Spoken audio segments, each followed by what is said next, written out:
ഇവിടെ ഇപ്പോൾ രതീഷും സിജോയും ഫസ്റ്റ് ഡേയിൽ തന്നെ നല്ലപോലെ സ്ക്രീൻ സ്പേസ് നേടിയെടുത്തിട്ടുണ്ട്. രണ്ടുപേരും ഇപ്പോൾ നമ്മൾ ലൈവ് കാണുന്ന പോലെ അല്ല, എല്ലാവർക്കും അറിയാലോ എപ്പിസോഡിൽ കുറച്ചും കൂടി നമുക്ക് അവരെ കൃത്യമായിട്ട് വ്യക്തമായിട്ട് കാണാൻ പറ്റും. മാത്രമല്ല ക്ലോസ് ഷോട്ട്സ് ധാരാളം വരുന്നതാണ് എപ്പിസോഡ്സിനകത്ത്. അപ്പോൾ അതുകൊണ്ട് തന്നെ ആരൊക്കെ നന്നായിട്ട് സ്ക്രീനിൽ ഞെളിഞ്ഞു നിൽക്കുന്നു അല്ലെങ്കിൽ നിറഞ്ഞു നിൽക്കുന്നു എന്ന് നമുക്ക് മനസ്സിലാക്കാൻ പറ്റുന്നത് ഈ പ്രൊമോകളിലൂടെയും എപ്പിസോഡ് വരുമ്പോഴാണ്. അങ്ങനെ നോക്കുമ്പോൾ ഇന്നത്തെ ഒരു ദിവസം കൊണ്ടുപോയി എന്ന് പറയാവുന്ന രണ്ടുപേര് രതീഷും അതുപോലെ തന്നെ നമ്മുടെ സിജോയുമാണ്.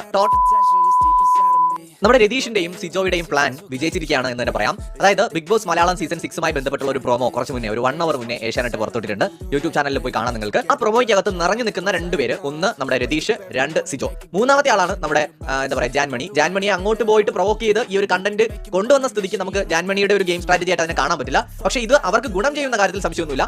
ഇവിടെ ആയിട്ട് ഇപ്പോൾ ക്യാപ്റ്റൻസി ടാസ്കിലൊക്കെ മറ്റു പലരുടെയും പെർഫോമൻസ് ഞാൻ നേരത്തെ വീഡിയോ പറഞ്ഞിരുന്നു. ഇപ്പോഴത്തെ പ്രൊമോ കൂടി കാണുമ്പോൾ രതീഷ് നിറഞ്ഞു നിൽക്കുകയാണ്. അതുപോലെ സിജോയ്ക്ക് നല്ലൊരു നമ്മളിപ്പോൾ സ്ക്രീനിൽ കാണുമ്പോൾ നല്ലൊരു സ്ക്രീൻ പ്രസൻസ് ഉണ്ട് പുള്ളിക്ക്. അതൊക്കെ ഒരു ലക്ക് കൂടിയാണ് തീർച്ചയായിട്ടും. അപ്പോൾ ഇവർ രണ്ടുപേരും ഇന്നത്തെ പ്രൊമോയിൽ നിറഞ്ഞു നിൽക്കുകയാണ്. രണ്ടുപേർക്കും തീർച്ചയായിട്ടും അത് ഗുണം ചെയ്യും. മാത്രമല്ല ജാസ്മിന്റെ പ്രൊമോ വന്നിട്ടില്ല, ഇനി വേറെ പ്രൊമോ കൂടി വരുമെന്നാണ് എനിക്ക് തോന്നുന്നത്. അതുകൂടെ വരികയാണെങ്കിൽ നമുക്ക് പറയാം ജാസ്മിനും അതുപോലെ തന്നെ ഇന്ന് നല്ല രീതിയിൽ സ്ക്രീനിൽ നിറഞ്ഞു നിൽക്കാൻ സാധ്യതയുള്ള ഒരു കണ്ടസ്റ്റന്റ് ആണ്.